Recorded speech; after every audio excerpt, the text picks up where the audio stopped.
అలా ఈరోజు మరి 3వ వార్షికోత్సవం జరుపుకుంటుండగా మా యొక్క ఆహ్వానాన్ని మన్నించి వచ్చిన మీ అందరినీ కూడా దేవుడు దీవించిన గాక. మీ అందరికీ కూడా నా హృదయపూర్వకమైన వందనాలు తెలియజేస్తున్నాను. ఇప్పటి వరకు మాట్లాడిన రాంబాబు గారు కూడా మా వందనాలండి. రేపు ఏంటండి? ఆగస్టు 15.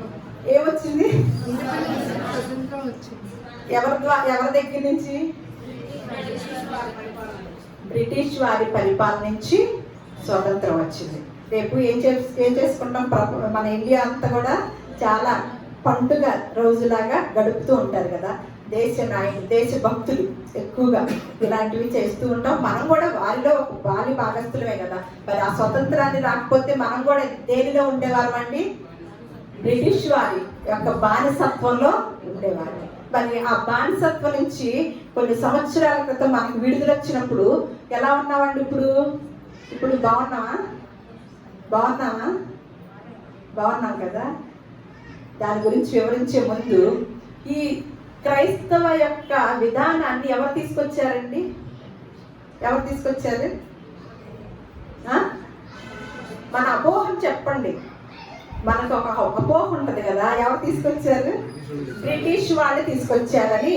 ఇప్పటికీ ఈ భక్తి విధానాన్ని, క్రైస్తవ్యాన్ని, పరిశుద్ధ గ్రంథాన్ని చాలా కోపగించుకునే వారు ఉంటారు. అది మన దేవుడు కాదు, మన మతం కాదు, అది ఎవరిది? ఇంగ్లీష్ వాళ్ళ మతము అని మనందరం చాలా సంవత్సరాల నుంచి వింటూనే వస్తున్నాం కదా. అది మనకు సంబంధించింది కాదు, వాళ్ళు వచ్చి తెచ్చిపెట్టారమ్మా, ఎంత దరిద్రాన్ని అని ఇవి మాటలు కూడా వింటూ అంటాం అనమాట. కానీ బ్రిటిష్ వాళ్ళు తెచ్చారని మనం ఎంత అపోహ కలిగి ఉన్నామో, కానీ పరిశుద్ధ గ్రంథంలో మరి బ్రిటిష్ వాళ్ళు తెచ్చినప్పుడు మనల్ని బానిసలుగా చూసారా? తెలుగు వారిని బానిసలుగా చూసారా? ఎందుకంటే సమాధానం చెప్తా ఉండండి, మనందరూ మాట్లాడుకుంటాం. వారి యొక్క పరిపాలనలో మనల్ని స్వతంత్రులుగా చూసారా, బానిసలుగా చూసారా?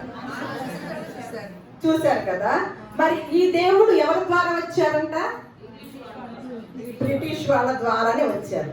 మరి ఆ బ్రిటిష్ వాళ్ళ ద్వారా వచ్చిన దేవుడు రాయించిన పరిశుద్ధ గ్రంథంలో మరి ఏమి రాయించారో ఒకసారి ద్వితీయోపదేశకాండము చూద్దామండి. ద్వితీయోపదేశకాండము క్రీస్తుకు పూర్వము రాయబడింది. అంటే యేసుక్రీస్తు వారి రాకముందు రాయబడిన సంఘటనలు.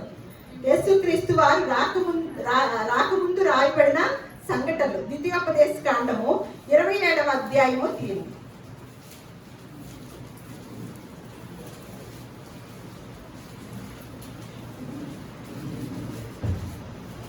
19వ వచనం చూసి తర్వాత మళ్ళా మనము 25 కూడా చూద్దాము.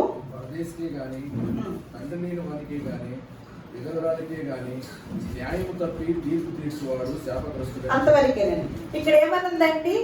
బ్రిటిష్ వాళ్ళు తెచ్చిన మతము, అలాగే బ్రిటిష్ వాళ్ళు తెచ్చిన పరిశుద్ధ గ్రంథము, వారు మన భారతీయుల్ని బానిసలుగా చూశారు. అందరికీ తెలిసిన విషయం అన్నమాట ఈ సందర్భం. అయితే ఆ బ్రిటిష్ వాళ్ళు తెచ్చిన మతంలో ఏముందండి? వాళ్ళు తెచ్చిన గ్రంథంలో మనందరం మతం అంటాం కదా దీన్ని, ఆ భాషలోనే మీకు చెప్తున్నారనమాట. మతం అనే భాషలోనే చెప్తున్నా. మనందరం అనుకున్న అపోహ దానిలోనే నేను చెప్తున్నమాట. ఆ గ్రంథంలోనే ఏమి రాసి పెట్టుందండి? పరదేశిని గాని, తండ్రి లేని వానికే గాని, విధవరాలికే గాని న్యాయము తప్పి తీర్చువాడు ఎలాంటి వాడంట? న్యాయాన్ని తప్పేసి తీర్చువాడు శాపగ్రస్తుడంట. అంటే పరదేశి అంటే మనము బ్రిటిష్ వాళ్ళకి ఎవరు అవుతాము? మరి వాళ్ళు తెచ్చిన గ్రంథం ఇది. మరి వాళ్ళు తెచ్చిన దేవుడా? వాళ్ళు తెస్తే ఏముండాలి ఇక్కడ?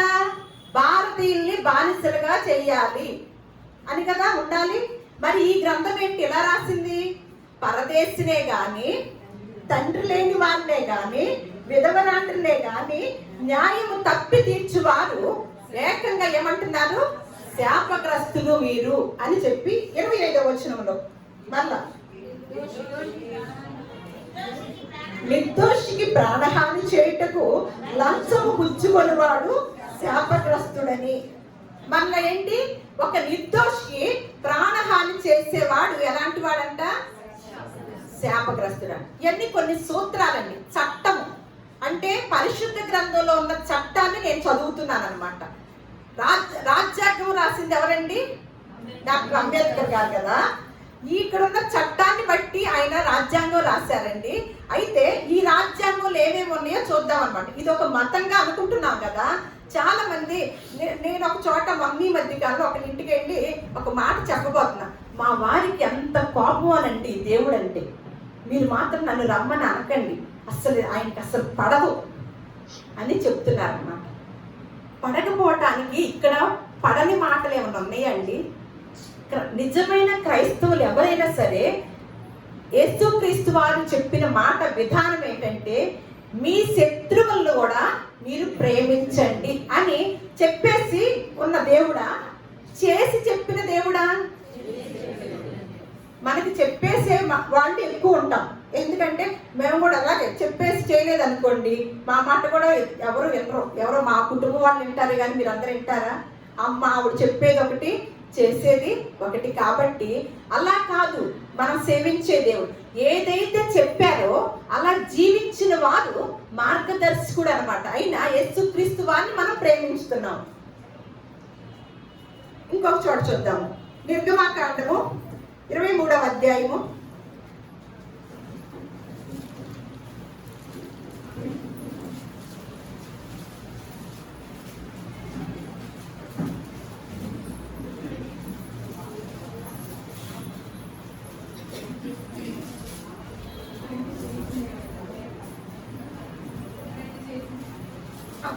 23 ఫస్ట్ వచనం చెప్పేసి మళ్ళా మనం చదివి 7 వద్దాము.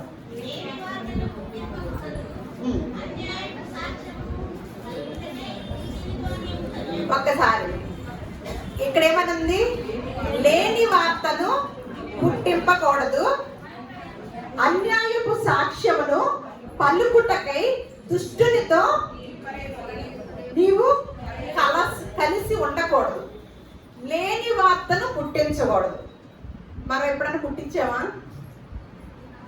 లేని వార్తను పుట్టించే వాటిని చూస్తున్నామా? ఇప్పుడు మీడియా ఉంది, ఉన్న వార్తలు చెప్తుందా లేని వార్తలు ఎక్కువ చెప్పిందా? సోషల్ మీడియా ఉంటుంది, ఏ వార్తలు చెప్తుంది? లేని వార్తలు. మరి మనమే ఏ వార్తలు చెప్తున్నామండి? ఈ సూత్రము ఇంత చక్కగా రాస్తే మరి లేని వార్తలతో ఎన్ని కుటుంబాలు నాశనం అవుతున్నాయో తెలుసా అండి? ఒక అమ్మ ఒకళ్ళు ఉంటారు, ఏం చేస్తారు? ఒక మాట తెలుసుకున్నారు అనుకోండి, ఒక మాటకి ఎన్ని మాటలు కల్పిస్తారండి? ఇంకొకళ్ళ దగ్గరికి వెళ్ళేసరికి ఉన్నది ఉన్నట్టు ఉన్న మాట చెప్పరు. ఒకటికి ఎన్ని కల్పించే ప్రావీణ్యత ఉంటుందండి మనకి. అందులో ఆడవాళ్ళకి ఎక్కువ అన్నమాట. అంతే కదా, ఎందుకంటే మనకు మొదటి కాలం నుంచి వస్తుంది మా విధానం కదా. మరి లేని వార్తలు ఎన్నిసార్లు పుట్టించామో, లేని వార్తలు పుట్టించే వారితో సహవాసం చేశామా? చేస్తున్నామా? ఏమంటున్నాడు ఇక్కడ? లేని వార్తలు పుట్టింపకూడదు, అన్యాయపు సాక్ష్యమును పలుకుటకే దుష్టునితో నీవు కలవకూడదు అని చెప్పి ఇక్కడ 7వ వచనం చూద్దాం. అబద్ధమునకు దూరముగా నుండుము, నిరపరాధినైనను నీతిమంతులనైనను చంపకూడదు. నేను దుష్టుని నిర్దోషినిగా ఎంచను. లంచము తీసుకొనకూడదు, లంచము దృష్టి గలవానికి గ్రుడ్డితనము కలగచేసి నీతిమంతుల మాటలకు అపార్థము చేయించును. ఇక్కడ చెప్తున్నాడు అనమాట. మళ్ళా ఇంకో చోటకు వచ్చింది. బ్రిటిష్ దేవుడు ఇక్కడ ఒక మాట చెప్తున్నాడు. పరదేశిని బాధింపకూడదు, పరదేశి మనసు ఎట్లుండునో మీరు ఎరుగుదురు. ఎందుకంటే ఇశ్రాయేలీలు, ఇప్పుడే మనం మాట్లాడుకున్నాం కదా, ఇశ్రాయేలీలు ఐగుప్తు బానిసత్వంలో కొన్ని సంవత్సరాల పాటు ఉన్నారనమాట. అప్పుడు భరించలేకపోతే దేవునికి మొరపెట్టుకున్నప్పుడు మోషే గారిని దేవుడు ఏర్పాటు చేసి, ఆ మోషే గారు కూడా దేవుని యొక్క రాజ్యంలో యువరాజుగా ఉండవలసిన వ్యక్తి అనమాట. అయినప్పటికీ దేవుని యొక్క సంకల్పం చొప్పున దేవుడు చెప్పిన మాటకి విధేయత చూపించి వారు మంచిగా సుఖంగా రాజ్యంలో యువరాజుగా రాజాలాగా దర్జాగా ఉండొచ్చు అనమాట. కానీ దాన్ని అంతటిని వదులుకొని వారి యొక్క స్వజనులు పడుతున్న కష్టాన్ని తెలుసుకొని దేవుని యొక్క మాటకు లోబడి వారిని తీసుకొని ఆ బానిసత్వంలో నుంచి విడిపించడానికి దేవుడు మోషే గారిని వాడుకున్నారు అనమాట. ఇప్పుడు మనం బ్రిటిష్ వారి బానిసత్వంలో నుంచి విడిపించడానికి ఎవరిని వాడుకున్నారండి? ఎవరెవరిని వాడుకున్నారు? వారి గురించి కూడా మనకు తెలియదు. ముందు ఏమనుకుంటాము, తెల్లారు లేచిన దగ్గర నుంచి ఆడవాళ్ళమైతే రేపేం క్యారేజీ కట్టాలి, రేపు రాత్రికి ఏం వండాలి, ఎల్లుండి ఏం వండాలి, వారానికి ఏం వండుకోవాలి, ఆదివారం ఏం వండుకోవాలి, ఈ కదా. ఈ రోజు ఏం చేస్తారు, రేపటి రోజున ఏదో కొద్దిమంది దేశభక్తులు గుర్తు తెచ్చుకుంటారు. ఎంతమంది త్యాగం అయితే మనం బానిసత్వంలో నుంచి మనం స్వతంత్రంగా బ్రతకటానికి, స్వతంత్రంగా నిర్ణయాలు తీసుకోవడానికి అవకాశం కలిగిందండి. ఇలా స్వేచ్ఛగా ఉండటానికి ఎంతమంది కష్టపడితే, అందులో ఒక్క వ్యక్తి అన్న తెలుసా? చెప్పండి, ఒక్క వ్యక్తి చెప్పండి. అందరికీ పరిచయమైన వ్యక్తి ఉన్నారు కదా, ఏంటంట? ఆ మహాత్మా గాంధీ గారు ఏమన్నారు, ఏమని చెప్పారు? ఈ చెంప మీద కొడితే ఇంకొక చెంప కూడా చూపించండి అని చెప్పారా? ఆయన్ని కాల్చినప్పుడు ఏమన్నారు? వాళ్ళు ఏం చేయలేదులే, క్షమించండి అన్నాడా? అన్నారా? మరి ఎక్కడ తీసుకున్నారు ఆ సిద్ధాంతాన్ని? ఆయన అది గాంధీ గారు పుట్టి ఎన్ని సంవత్సరాలు? ఒక 150 సంవత్సరాల అంతే, ఒక 130 లోపు ఉంటుంది కదా. మరి మన పిల్లలు కూడా, అమ్మ ఈ చెంప మీద కొడితే ఆ చెంప చూపించమన్నది ఎవరమ్మా అంటే ఎవరంటారు? గాంధీ గారు అంటారు. కానీ 2000 సంవత్సరాల క్రితం, 2000 సంవత్సరాల క్రితమే గొప్ప మహానుభావుడైన యేసుక్రీస్తు వారు ఆ యొక్క సిద్ధాంతాన్ని తెలియచేశారు కదా. ఆయన్ని ఎప్పుడన్నా గుర్తు తెచ్చుకుంటామండి? గుర్తు తెచ్చుకుంటామా? మరి ఈ మాటలు చెప్తే ఉన్నా ఇది మన మతం కాదా? అసలు మన దేశమే కాదా? మరి పరదేశిని ఏం చేయమంటున్నారు? ఇక్కడ చూడండి, పరదేశిని అస్సలు మీరు బాధింపకూడదు, అలాగే పరదేశి మనసు ఎట్లుండినా మీరు ఎరుగుదురు కదా అని గుర్తు చేస్తున్నారు అనమాట. ఇశ్రాయేలు ప్రజలు అలా బానిసత్వంలో ఉన్నప్పుడు ఆ ఐగుప్తు రాజు ఫరో ఎంత బాధ పెట్టాడో మీకు అనుభవే కదా. అందుకని మీరు బయటకు వచ్చాక మీరు ఆ మనసు కలిగి ఉండద్దు, ఎందుకంటే మీరు బాధపడి వచ్చారు కదా ఒక వ్యక్తి దగ్గర, ఒక రాజుగారి దగ్గర అని తెలియచేశారనమాట. మరి ఇది బ్రిటిష్ వాళ్ళ దేవుడు ఎలా అవుతాడండి? బ్రిటిష్ వాళ్ళ దేవుడు అవుతాడా? దేవుడు లోకమును ఎంతో ప్రేమించింది. లోకమునా లేకపోతే భారతదేశాన్న, బ్రిటిష్ దేశాన్న? లోకమును ప్రేమించాడు కాబట్టి మనం కూడా పాపం అనే బానిసత్వంలో ఉన్నప్పుడు ఆయన ఏకైక కుమారుడైన, జ్యేష్ఠ కుమారుడైన యేసుక్రీస్తు వారిని 2000 సంవత్సరాల క్రితము పంపించడం జరిగిందనమాట. దేని నుంచి విడుదల పొందాలని? పాపం అనే బానిసత్వం నుంచి మనం విడుదల పొందుకోవాలని పంపించారు. మరి ఎంతమంది పొందుకొని ఆ యొక్క అందులో స్వతంత్రులు అయ్యారండి? ఎంతమంది తీసుకుంటున్నారు దాన్ని? ఇలాంటి గొప్ప మాటలు ఉన్నాయి కదా. అలాగే ఏమంటున్నాడు? అబద్ధములకు కూడా దూరంగా ఉండము. ఈ మాట ఎవరు చెప్తారండి? చెప్తారా ఎక్కువ? అబద్ధానికి దూరంగా ఉండమని చెప్తారా? మన ఇళ్ళలో చెప్తున్నామా? చెప్పడం ఏంది, మనమే ఉండము, ఇంకా మన పిల్లలు ఏముంటారు? మరి ఇంత మంచి సూత్రాన్ని ఇక్కడ రాశారు కదా, ఏంటి అబద్ధమా? దాని గురించి అంత గొప్ప ఏముందండి అంటే, అబద్ధాన్ని గనక ప్రేమించువారంట స్వర్గానికి కూడా వెళ్ళరంట. ఎంత పెద్ద శిక్ష తెలుసండి. అందుకే నేను బైబిల్ గ్రంథంలో ఒక మాట రాసింది, సులువుగా చిక్కులు పెట్టు పాపం అంట. ఇది మేమేం పాపం చేసామండి బానిసత్వంలో నుంచి రావటానికి? అది మనకు ప్రశ్నగా. మనకేంటి పాపం అంటే? ఒక హత్య చేస్తేనే హంతకుడు, లేదు ఒక వ్యభిచారం చేస్తేనే వ్యభిచారి, ఇలాంటివి కదా మనకు తెలుసు. కానీ ఈ గొప్ప దేవుడు, ఈ మంచి దేవుడు ఎటువంటి సూత్రాలు నేర్పి, ఆ గొప్ప సూత్రాలు నేర్పి తన బిడ్డలందరినీ కూడా గొప్ప వాళ్ళుగా, ఉన్నతమైన స్థానంలో కలిగిన వారుగా, డిగ్నిటీగా ఉండాలని చూశాడనమాట. చూసి గొప్ప గొప్ప సూత్రాలు రాయించి ఉంచారనమాట.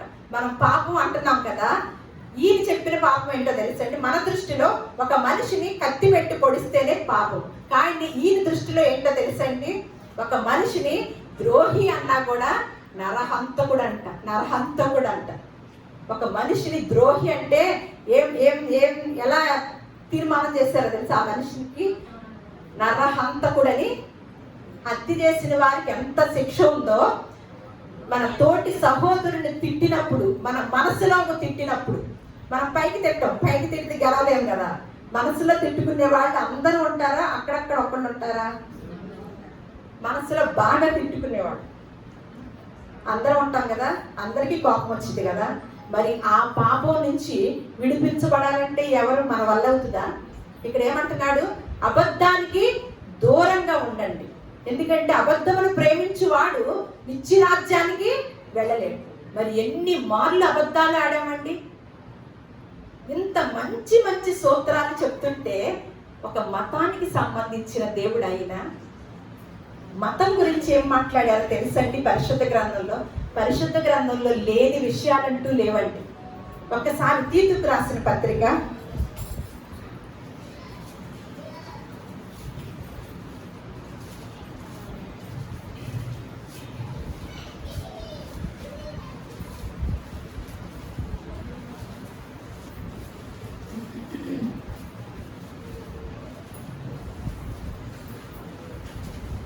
3వ అధ్యాయము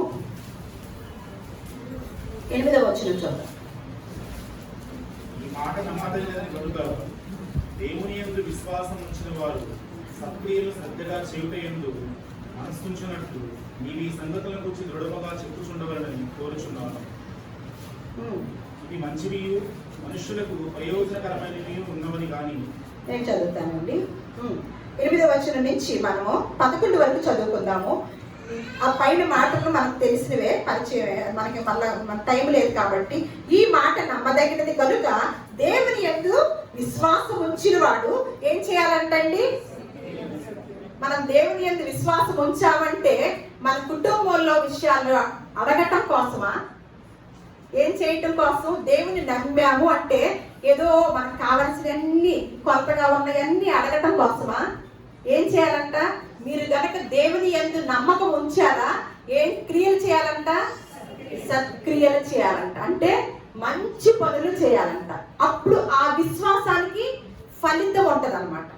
దేవుని నమ్మామంటే ఏదో మన అవసరాలన్నీ తీరిపోతాయి కదా, అబ్బా మాకు ఒక గొప్ప అవకాశం దొరికింది, గొప్ప ధననిధి దొరికింది, ఎప్పుడు అడిగితే అప్పుడు ఇచ్చేస్తాడు, అది కాదండి.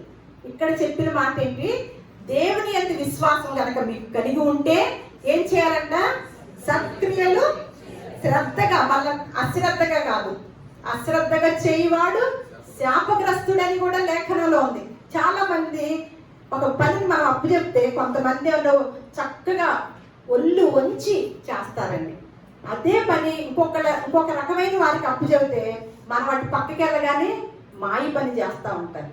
అది తెలుసుగా. ఏదైనా అప్పచెప్పామనుకోండి, మనం చూసేటప్పుడైనా బాగా చేస్తున్నట్టు నటించేస్తారు. పక్కకి వెళ్ళగానే అమ్మాయి ఎక్కడుంది ఓపిక, ఈవిడంతాగా చెప్పింది అని ఏదో అట్లా పెడుతూ అట్లా ఉంటాం. అలాంటివి చేస్తాం కదా, అది దాన్ని ఏమంటారు? అశ్రద్ధగా. అదే దేవుని కార్యక్రమాలకు కూడా అలవాటైపోయింది అనమాట. కానీ ఇక్కడ ఏమంటున్నాడు? మీరు కనుక దేవుని యందు విశ్వాసము కనుక ఉంచితే సత్క్రియలను శ్రద్ధగా చేయుట యందు మనసుంచునట్లు నీవి సంగతులను గుర్చి దృఢంగా చెప్పుచుండవలనని కోరుచున్నాను. ఎవరు రాస్తున్నారండి పత్రిక? మా వాళ్ళు చెప్పాలి. ఎవరికి రాస్తున్నారు? తీతు గారికి రాస్తూ ఆయన బలపరుస్తున్నాడు అనమాట. ఇవి ఎందుకంట ఇలా చేయటం వల్ల? ఎందుకంటండి ఇవి మంచియు మనుషులకు ప్రయోజనకరములు అయినై ఉన్నవి. కానీ ఈ మధ్యలో, ఇటువంటి సహవాసం మధ్యలో ఏమి రాకూడదంటండి. ఎందుకంటే దేవుని నమ్మిన వారు అనేక వర్గాల నుంచి, అనేక ప్రాంతాల నుంచి, అనేక కులాల నుంచి సమాజంగా క్రీస్తు అనే సంఘంలో చేర్చబడినప్పుడు ఎటువంటి భావాలు కలిగి ఉంటున్నామండి? మనస్ఫూర్తిగా చెప్పండి, దేన్ని ఎక్కువగా పెట్టుకుంటున్నామో? ఇది ఒక మతానికి సంబంధించిన దేవుడా? మతానికి సంబంధించిన దేవుడైతే దాని గురించి ఎంత వివరించాల్సిన అవసరత లేదు కదా. ఏమని చెప్తున్నాడు? ఇవన్నీ మీకు ప్రయోజనకరాలు. ఇప్పుడు చదవబోయేవి మీకు అంత పెద్ద ప్రయోజనకరాలు కాదు కాబట్టి వివరిస్తున్నారు అన్నమాట. ఏమంటున్నారు? ఇవైతే ప్రయోజనకరమై ఉన్నవి, కానీ అవివేక తర్కములను, వంశావళులను, కలహములను మనం అనుకుంటాం, మా వంశం గురించి తెలుసా అండి, మా తాతగారు ఎలా ఉండేవారో తెలుసా అండి, దాన్ని అంత గర్వంగా చెప్తామండి. మేము సేవించే దేవుడు తెలుసా అండి, ఎంత గొప్పగా ఉంటాడో తెలుసా అండి, ఎప్పుడన్నా చెప్పామండి? మనకెక్కడో దూరపు చుట్టం సినిమాలో ఉంటే ఎవరో తెలుసా ఆ హీరో, మా చుట్టం చెప్తావా? మా కులమే. అక్కడెక్కడో పుట్టినరోజులు చేసుకొని వాళ్ళని మన మీద సంపాదించుకొని ఖర్చు పెట్టి ఆడి సైలెంట్ కూర్చుంటే, ఇక్కడ పిచ్చి మాలోకాలు ఉంటారు యవనస్తులు, వీరు ఖర్చు పెట్టి పుట్టినరోజులు చేస్తారు. వీళ్ళకి రూపాయి వరిగించేది ఉండదు, ఏముండదు. అదిగాక ఈ ఫ్లెక్సీలు కడతాం, ఈ బైకులు వేసుకుని వెళ్ళిపోవటం, ఈ లోపల చాలా ప్రమాదాలు కూడా జరుగుతూ ఉంటాయి. ఈ అభిమానం పిచ్చి అభిమానం అన్నమాట. ఏం అభిమానం ఇది? ఇక్కడ ఏమంటున్నాడు? అవివేక తర్కములను, వంశావళులను, కలహములను, ధర్మశాస్త్రమును గూర్చిన వివాదములను, నిష్ప్రయోజనమును, వ్యర్థమునై ఉన్నవి గనుక వాటికి ఎలా ఉండమంటున్నారు? నిజంగా ఉంటున్నామా? నిజంగా ఉంటున్నామా? దగ్గరగా తెచ్చుకుంటున్నామా? నా వాడు, నా మనిషి, మా కులం, మా వంశం, మా ఇంటి పేరు అంటున్నామా? లేకపోతే వాటికి దూరంగా ఉంటున్నామా? ఏ మాట చెప్పినా వంశంలో నుంచి కలహాలు రాకుండా, ప్రాంతాల నుంచి కలహాలు రాకుండా, దేశాల నుంచి కలహాలు రాకుండా చెప్పబడిన మాట ఏదైనా ఉంది అంటే ప్రపంచంలో పరిశుద్ధ గ్రంథం ఒక్కటేనండి. దేవునికి స్తోత్రం కలుగును గాక. ఇక్కడేమంటున్నాడు? ఇవంట మనకేమై ఉన్నాయంట? నిష్ప్రయోజనమై ఉన్నాయి కనుక వాటికి దూరముగా ఉండుము అని మత భేదములు కలిగించు మనుషునికి, వాళ్ళ మతాల్లోకి. మేము అన్ని మధ్య ఒక మాట చెప్పుకున్నాం, ఒక్కొక్క గ్రంథంలో ఏముందనేది మీకు తర్వాత పరిచయం చేస్తాను. ఈసారి మనుషునికి 1-2 మార్లు బుద్ధి చెప్పిన తర్వాత వారిని, ఒకవేళ ఈ మతంలోనే పడి కొట్టుకుంటున్నారే వారికి 1-2 సార్లు చెప్పండి. ఆ తర్వాత వారిని ఏం చేయాలంట? పట్టుకోమన్నాడా? విడిచిపెడతాం కాదు, పదం తేడా వస్తుంది. విసర్జించాలంట. విసర్జించుము. అట్టివాడు ఎలా ఉంటున్నాడంటే మార్గము తప్పి తనకు తానే శిక్ష విధించుకొని వాడే పాపము చేయించున్నాడని నువ్వు తెలుసుకుంటావు అని చెప్తున్నాడండి పౌలు గారు. ఇన్ని గొప్ప మాటలుంటే ఇది ఒక మత గ్రంథం అండి. ఈ మాట పౌలు గారు చెప్పారు కదా. ఆ పౌలు గారు ఈ దేవుణ్ణి విశ్వసించినప్పుడు ఎటువంటి వాడై ఉన్నాడో మరి అంతే కదా. ఎవరైనా అనుభవించాక అది మనం ఫేస్ చేశాక చెప్తాం కదా. అనుభవించుకోకుండా నీకేం తెలుసు అమ్మ మాట అయితే చెప్తా, ఆ బాధ మేము పడే వాళ్ళకి తెలుసు అంటారు కదా. నిజమే, బాధపడే వాళ్ళది ఒక రకం, ఊరికి ఉచిత సలహాలు ఇచ్చే వాళ్ళం ఒక రకంగా ఉంటది కదా. అందుకని అది అనుభవించిన వాడై చెప్తున్న మాట అన్నమాట పౌలు గారు. ఆ పౌలు గారు మతం అనే దానిలో ఉన్నప్పుడు ఎలా ఉన్నాడో ఒకసారి చూద్దాం. గలతీయులకు రాసిన పత్రిక 1వ అధ్యాయము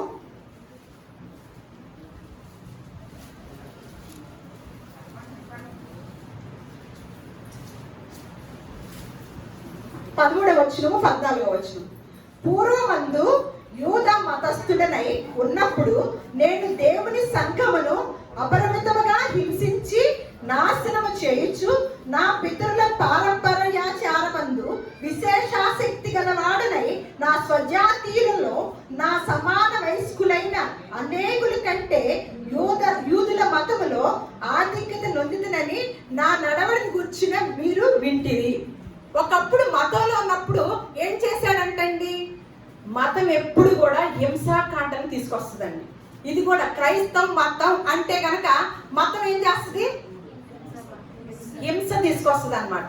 ఒకప్పుడు ఈ మాట ఇప్పుడు చదువుకున్నామే, ఇప్పుడు వంశావళిని మతం గురించి మాట్లాడద్దు, మీకు నిష్ప్రయోజనం, వాటిని విసర్జించండి అనే వాళ్ళని కూడా విసర్జించండి అన్న చెప్పిన ఆయన ఒకప్పుడు ఎలా ఉన్నాడంట? ఇది చెప్తున్నాడు. పూర్వమందు నేను యోధా మతస్థుడిని, నా మతం నేర్పిన మాటలు విని నేను యేసుక్రీస్తుని వెంబడించే వాడిని, హింసించే వాడిని. నేను నా మతం వాళ్ళు చెప్పిన మాట విని నేను వారిని హింసించి, మంచి మార్గంలో ఉన్న వారిని హింసించేవాడిని. మనము కొంతమంది ముస్లిం సోదరులు చూస్తాము, అంటే వారు చాలా మంచివారు, కానీ ఆ గ్రంథం చెప్పేది ఏంటంటే దేవుని పేరట యుద్ధం చేయమని చెప్పిందంటండి. దేవుని పేరట యుద్ధం. మీరు స్వర్గానికి వెళ్ళాలంటే మీరన్నా బలైపోవాలి, లేదు మీరు నలుగురన్నా చంపాలి. దేవుని పేరట నిలబడి యుద్ధం చేయాలి, జిహాద్ అని చెప్పేసి ఆ గ్రంథం చెప్తుందంటే. ఇక్కడేమంటున్నాడు అంటే మతం ఏం చేస్తుందంటే మనుషుల్ని ప్రేరేపించింది అనమాట. మన మతం ఈ గొప్పది, ఆ మతం వాళ్ళు మనల్ని ఇబ్బంది పెడుతున్నారు అని ఆ మత పిచ్చి పట్టిన వాళ్ళు ఏం చేస్తారంటే వేరే మతం వాళ్ళని హింస చేయటానికైనా చంపటానికైనా సిద్ధపడతారనమాట. కానీ క్రైస్తవ్యం అనేది మార్గం అండి, గొప్ప మార్గం. అందుకనే ఆయన శక పురుషుడై కూర్చున్నాడు. ప్రపంచ యావత్తు కూడా యేసుక్రీస్తు నామస్మరణ చేస్తుందంటే ఆయనలో ఉన్న గొప్పతనం. ఏ మాటలు చెప్పారో అలాగే జీవించారు, ఏది జీవించారో అదే మనకి తెలియచేశారనమాట. ఒకప్పుడు నేను యూదా మతస్థుడిని అయినప్పటికీ కూడా ఏమైపోయాను, ఎంతో మందిని హింస పెట్టాను. తర్వాత ఆ హింస పెట్టే వాడినే దేవుడు దివ్యమైన దర్శనం, నిజంగా ఆయనకి ఎవరు లేరా, దొరకలేదా? మతం పిచ్చ లేకుండా ఉన్న వారిని ఎత్తుకోవచ్చుగా. ఈ దేవుడు భలే గమ్మత్తైన దేవుడు అండి. ఎలాంటి వాళ్ళని తీసుకొస్తాడు? అందుకనే ఈ లోకంలో జ్ఞానులు సిగ్గుపరచుడికంట ఈ లోకంలో ఉన్న వెర్రి వారిని ఏర్పడ్డారు. నేను ఫిఫ్త్ క్లాసే చదివానండి, కానీ దేవుడు అంటే నాకు ఆసక్తి. పరిశుద్ధ గ్రంథం అంటే నాకు గొప్ప అన్నమాట. ఈ గ్రంథాన్ని గొప్పగా చూపించాలి, ఎందుకంటే నేను గొప్పగా ఎంచుకున్నాను కాబట్టి, నేను మంచి నడవడికి నాకు ఒక మార్గదర్శకం అయింది కాబట్టి, కొంతమందినైనా ఈ జీవితానికి పరమార్థం ఏదైనా ఉంటే ఒక్క పాపిని, అంటే ఇందాకే చెప్పాను పాపం అంటే మీరేమో పాపులు, మేము కాదు అనుకోకండి. మనము ఏది చేసినా మన ఆలోచనలో చేసినా మనం పాపులమే. దాని నుంచి విడుదల పొందుకోవాలంటే ఒక మహానుభావుడు రావాలి. ఆయనే వచ్చాడు, విడుదల అందించాడు అనమాట, మనకి స్వతంత్రాన్ని ఇచ్చాడు. అలాంటి మార్గాన్ని అనేక మంది తెలియచేయాలని నాకే వచ్చినప్పుడు పౌలు గారికి ఏం కలిగింది? ఆయన దివ్యమైన దర్శన భాగ్యం కలగగానే ఏం చేశాడు?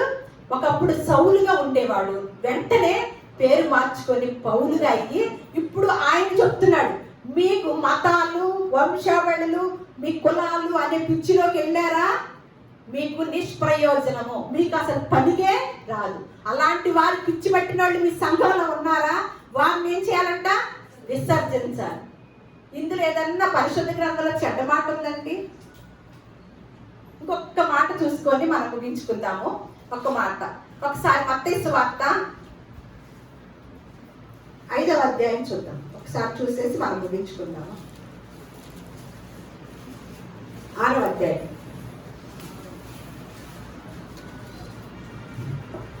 ఆ పైన అంతా కూడా ఏమి తిందుమా, ఏమి త్రాగుదుమా అని ఇందాకే చెప్పుకున్నాం కదా. రేపు ఏం క్యారేజీ కట్టాలా, ఎల్లుండి ఏం క్యారేజీ కట్టాలా, ఇవాళ ఏం తినాలా, వచ్చే సంవత్సరం ఏమి ప్లాన్ చేసుకుందామని ఉంటది కదా. అలాంటి దాన్ని దేవుడు ఏమంటున్నారంటే యేసుక్రీస్తు వారు రేపటి గురించి అసలు మీరు ఆలోచించొద్దు అని చెప్తున్న మాట అన్నమాట. దాన్ని చివరి వచనం చూద్దాం. 6వ అధ్యాయం చివరి వచనం. కాబట్టి మీరు దేవుడి రాజ్యమును ఆయన నీతిని మొదటి వెతుకుడి, అప్పుడు అవన్నీ మీకు అనుగ్రహింపబడును. రేపటిని గూర్చిన చింతింపకుడి. ఇక్కడ చూడండి, గొప్ప ఆత్మ జ్ఞానం రాశాడండి, గొప్ప వండర్ఫుల్ అన్నమాట. అసలు ఇది అర్థం చేసుకుంటే ఎంత గొప్పగా ఉంటుందో ఈ జ్ఞానం. ఏమంటున్నాడు? మీరైతే చింతపడకండి, మీరు అలా పెట్టండి. రేపటి దినం గురించి ఏంటంట, దాని సంగతుల గురించి అది చింతించాలి. కానీ మీకేముంది? ఆకాశ పక్షులు చూడండి, అవి బాగానే ఉన్నాయి కదా, ఏమన్నా దాచుకుంటున్నాయా? అయినా బ్రతికి పట్టగడుతున్నాయి కదా. మీకెందుకు బాధ? మీకు కాదు ఉండాల్సింది బాధ. ఎవరికంటండి? రేపటి దినంకి బాధ కలగాలంట. మీకు అర్థమైందా? రేపటి దినం ఏం చేస్తుంది? రేపు సూర్యుడిని ఎలా తీసుకురావాలో ఈ ప్రకృతి ఆలోచిస్తుంది అనమాట. రేపు 24 గంటలు నా బిడ్డలకు, నా దేవుడు చెప్పాడు, నా తండ్రి చెప్పాడు, వారి బిడ్డలకు నేను అందించాలి కదా అని సృష్టి ఏం చేస్తుందంట? ఆలోచిస్తుందంట. దానికి ఉంటుందా చింత? మనకు ఉండాలి. అసలు మనది చింత ఎంత, దానికి చింత అంత. ఎంత అర్థవంతంగా రాశారో చూడండి. ఈ బాధ ఆలోచిస్తే మనం చింత పడతామా? మీకు కాదు అసలు చింత, ఈ ప్రకృతికి ఉంది. ఎందుకంటే ఇవాళ మేము ప్రార్థన చేసాం, ఇక్కడ వాన రాకూడదు. ఇంకొక అమ్మ ఏం చేస్తుంది, అక్కడ వాన రావాలని ప్రార్థన చేస్తుంది. ఎవరు తినాలి? ఈ ప్రకృతి ఎవరు తినాలి? అక్కడ ఏమన్నా వాన పడకూడదు, ఇక్కడ ఏమన్నా వాన పడకూడదు, అక్కడ వాన పడాలి. ఇప్పుడు దీనికి చింత, మనకి చింత. దేనికి చింత? ఇప్పుడు ఇందాక అన్నారు, మంచి వాళ్ళకైతే మనం ఏం చేస్తాము, మనకి ఇష్టమైన వాళ్ళని పిలిచి మంచి భోజనం పెడతాం కదా. చెడ్డ వాళ్ళకి పెడతామా? ఇష్టమైన భోజనం చెడ్డ వాళ్ళకి పెడతాం, మంచి వాళ్ళకి పెడతామా? మరి మామిడి చెట్టు కూడా మంచి వాళ్ళే కోసుకోవాలని ఎదురు చూస్తుంది అంటండి. జామ చెట్టు కూడా మంచి వాళ్ళే, మంచి నడవడి కలిగిన వారే వచ్చి నా చెట్టు మీద చెయ్యి వెయ్యాలి అయ్యా అని ఎదురు చూస్తుందంట. మంచి వాళ్ళే వచ్చి కోసుకుంటున్నారా? ఎవరెవరు కోసుకుంటున్నారు? దుర్మార్గులు, దుష్టులు అందరూ వచ్చి కోసుకుంటున్నారా? దానికి బాధ వస్తుందా? మామూలు బాధ ఉండదు, మామూలు చింత కాదు. అందుకని మీ చింత ఏంటి? ఏదో ఒక రోజు దొరికింది మీకు, ముందు నా నీతిని నా రాజ్యాన్ని వెతకండి చాలు, మిగతాదంతా నేను చూసుకుంటాను. ఆకాశ పక్షులు చూసుకోండి చాలు. అవి చక్కగా ఎంత హ్యాపీగా ఉదయాన్నే లేస్తున్నాయి, చక్కగా సమయానుకూలంగా ఇంట్లోకి వెళ్ళి పడుకుంటున్నాయి. మీరైతే అర్ధరాత్రి అపరాత్రి తింటారు, తిరుగుతారు, మళ్ళీ అనారోగ్యాలు వచ్చి నేను ఏడుస్తారు.